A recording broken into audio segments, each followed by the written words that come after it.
Luciano, vamos começar por essa questão fundamental. Hoje, além da violência, a coisa que mais tira o sono do brasileiro é a insegurança jurídica. O que fez com que essa insegurança jurídica aumentasse tanto no país nos últimos anos? Pois então, eu tive, não sei se o privilégio ou a falta de privilégio... O senso de dever, o senso de dever. Então, foi curioso porque quando eu entrei na faculdade de Direito, junto com a Economia, no início dos anos 90, não tinha nem Plano Real ainda, eu reinava a insegurança na economia. E não havia insegurança jurídica, né? Vamos dizer assim, como a conhecemos.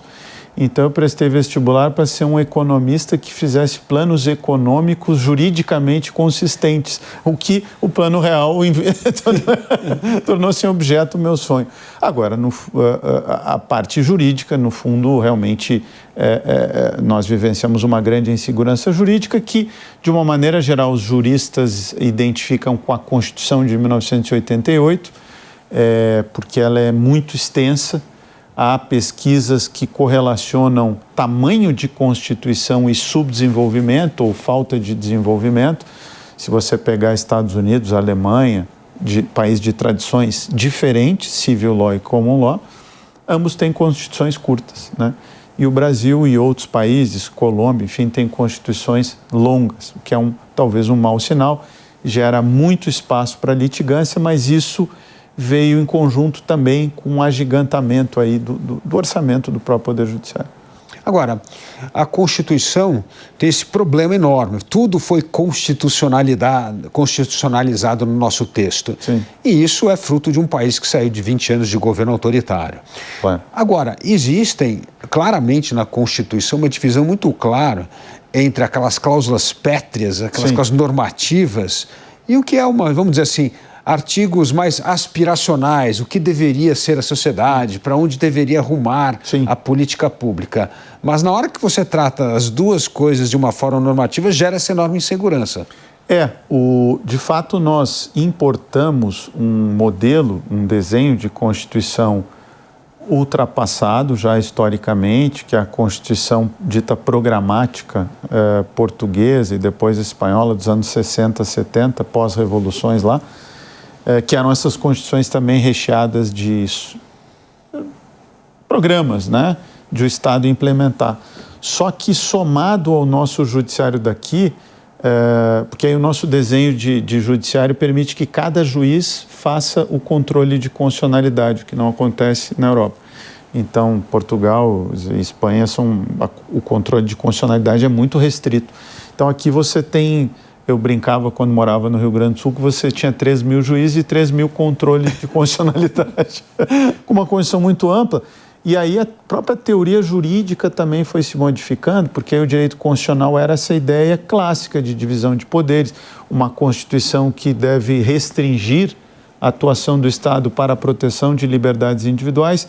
E aí se começou uma narrativa constitucional que muitos dos ministros...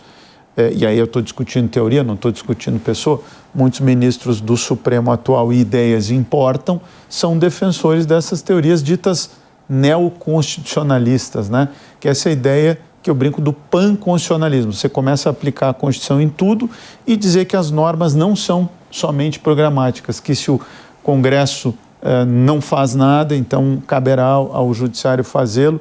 Então isso acaba gerando ali uma certa, aí sim o espaço para um ativismo judicial. O ativismo judicial neste sentido de que o judiciário vai atuando para concretizar aquilo que o juiz do caso interpreta como seria o desejo do Constituinte ou da Constituição. Bom, esse é o primeiro grande desequilíbrio. Às vezes o Supremo acha que o Congresso não legislou sobre um assunto e passa a legislar. Sim. Acabamos recentemente ter 3 assuntos muito delicados, que foi a questão do aborto, Sim. a questão da descriminalização ou legalização de drogas, porte até 40 gramas, né? E terceiro foi a questão do marco temporal. Aliás, esse estava nitidamente na Constituição, a data que era justamente a promulgação da Constituição em outubro de 1988 como o marco. E mesmo assim, houve uma reinterpretação deste dado e, na verdade, o Supremo já revendo a sua própria decisão anterior. Como é possível nós termos segurança jurídica com esse ativismo judicial e com revisão em prazos muito curtos, Luciano, do entendimento da própria Suprema Corte sobre um assunto? Você tem toda a razão. Se esse tema, por exemplo, do aborto, ou da interrupção da gravidez, a Suprema Corte foi recentemente criticada ano passado porque mudou um posicionamento de 50 anos anterior. A dita Corte de Warren, dos anos 60, maioria democrata, vamos dizer assim, porque os americanos, a teoria jurídica dominante, ela é pragmática, né? Então, eles aceitam as coisas como elas são. Você não tem como, na visão dos americanos, separar direito de política, e eles aceitam isso, e aí passam a dizer que, então, os juízes da Suprema Corte são nomeados pelo presidente, passando pelo Congresso. Você quer reconhecimento maior? E eu não conheço, por exemplo, um presidente democrata que indicou um republicano. Bom, o que aconteceu com a Corte de Warren, que a maioria era democrata e foi avançando em interpretações, de fato, de modernização de temas que eram inaceitáveis, como no sul dos Estados Unidos, o racismo, enfim. E avançou sobre o tema da interrupção de gravidez nos anos 60. Aí a Corte atual, de maioria indicada republicana, reviu este posicionamento com base numa teoria jurídica consistente, que é o originalismo, e não disse, no fundo, que era proibido. Disse que a Constituição não permitia o legislador estadual avançar nesses temas, ou que o legislador estadual poderia avançar nesses temas na ausência de uma proibição do texto constitucional. Então, você tem toda a razão, quer dizer, a Suprema Corte americana muda de entendimento, mas assim, não em curto espaço de tempo, quer dizer, 40, 50 anos é um período que a gente imagina que caberá mesmo ao judiciário atualizar o sentido das normas.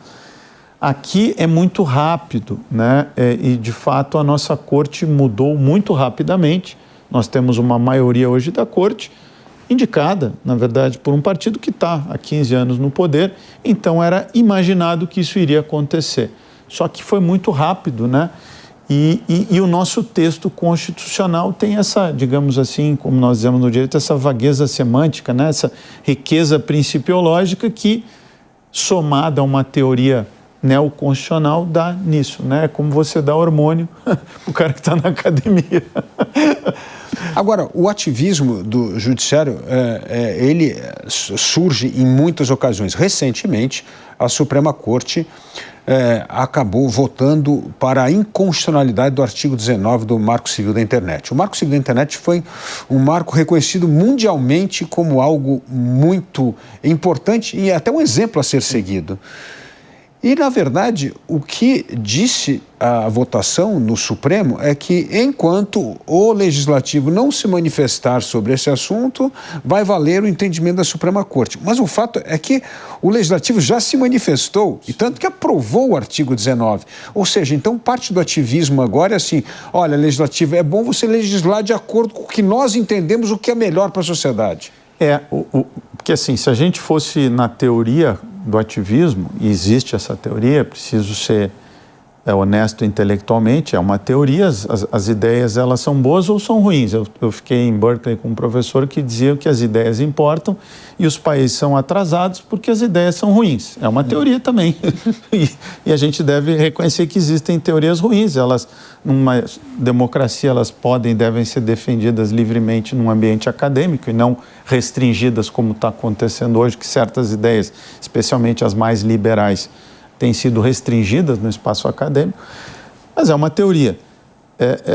Também temos que ser honestos para dizer que o judiciário ele aumentou a sua participação no desenho das instituições no mundo todo, mas no Brasil, de fato, é um caso único que aparece, por exemplo, em nível orçamentário. Quer dizer, isso não é crítica a salário de juiz, é que se você tem muito processo, alguém vai pagar essa conta.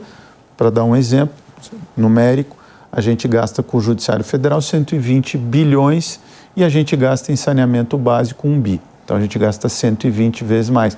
Então, esta judicialização tem um preço e quem paga é o contribuinte. Então, tem o aspecto das opções que estão sendo feitas sem um debate democrático no Congresso, que seria o órgão para isso, e a gente deve ter essa conversa sim, e nos exemplos que você trouxe, de fato, quer dizer, o Supremo, no tema da legalização chamada das drogas, o Supremo chegou a dizer a quantidade. Isso. Quer dizer, isso não é um controle propriamente de constitucionalidade. Quando eu estudei processo, a ação declaratória é uma ação declaratória. É inconstitucional ou não é inconstitucional? Exatamente. E quando a gente começa a fazer alguns puxadinhos, como acontece em temas tributários, quando você modula, então você diz assim, o imposto tal é inconstitucional, mas eu vou modular para não quebrar o Estado. Eu estou incentivando o imposto inconstitucional.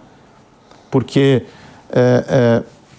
se o governador sabe que pode criar um imposto inconstitucional e que o pior que pode acontecer não é devolver, é simplesmente parar de cobrar, e ele sabe que o mandato dele, você sabe melhor que eu, são de 4 anos, public choice, ele vai, então incentivo errado.